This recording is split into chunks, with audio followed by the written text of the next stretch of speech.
নিন্দুকেরা যাই বলুক আর তাই বলুক, জামাত কিন্তু দুটি বিশাল চমক দিয়ে পুরো জাতিকে রীতিমতো চমকে দিয়েছে।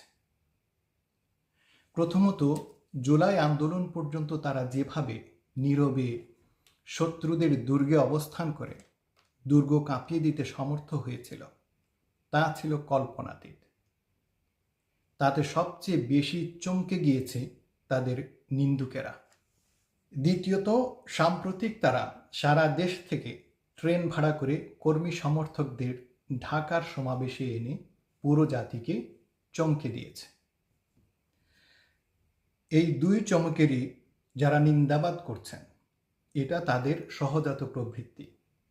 রাজনীতি করতে হলে এর থেকে বেরোতে হবে।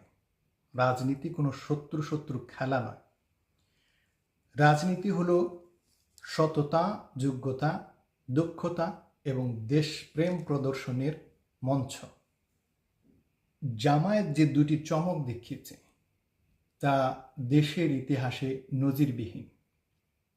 কথা কুকথা বলে তাকে খাটো করা যাবে না, বরং তা আলোর মতো আপনাদের কালো নিন্দায় জ্বলজ্বল করবে।